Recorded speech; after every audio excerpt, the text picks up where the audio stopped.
Oui, ben, il faut que je remonte à mon adolescence, ça fait remonter quand même assez loin.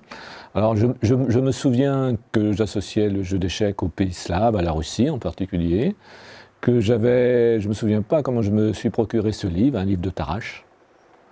Et seul, eh bien, j'ai regardé ce livre, j'ai créé un échiquier sur une feuille de papier, j'ai découpé des pièces et j'ai commencé à jouer aux échecs à l'aide de ce livre.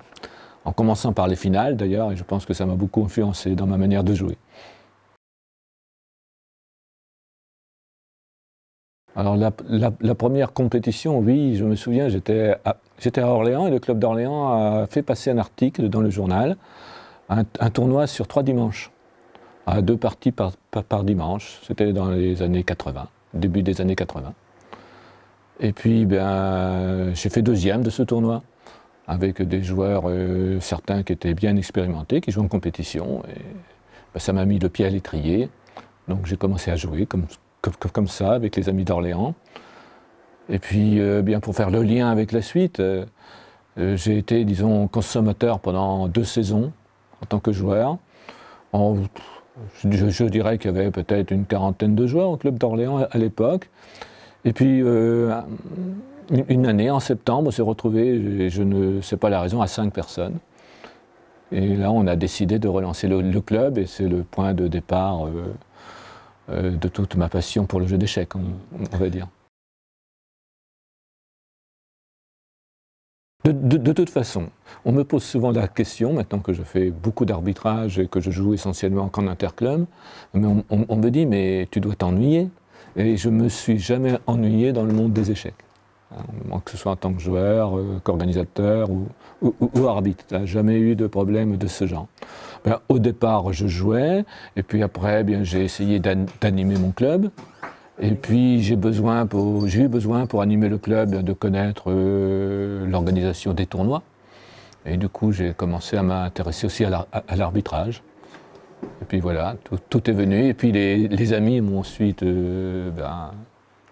élu président. C'est pas le plus difficile d'ailleurs de se faire élire président d'un club d'échecs. Alors, je ne serais pas capable de donner un nombre précis.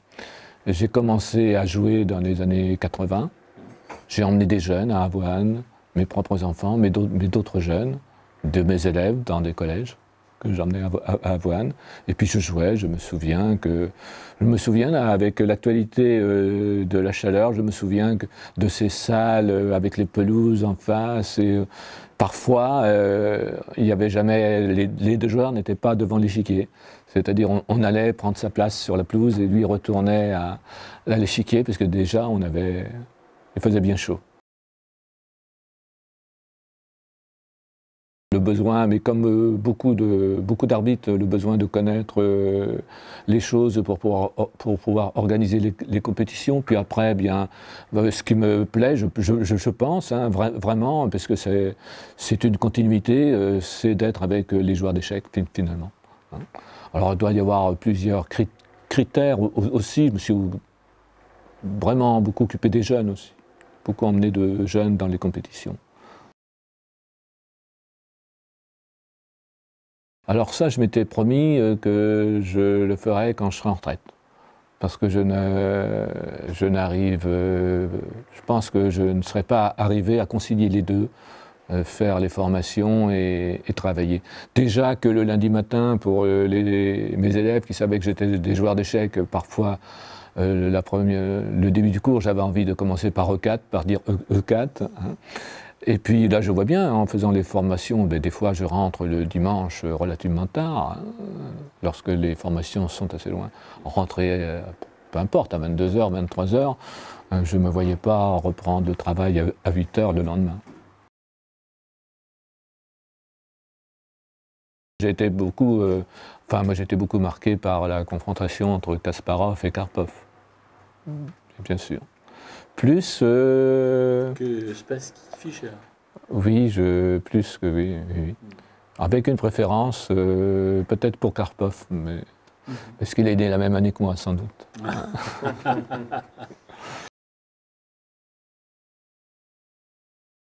Oui, bah, donc moi je vais conclure en disant que vraiment je prends un grand plaisir à faire cela.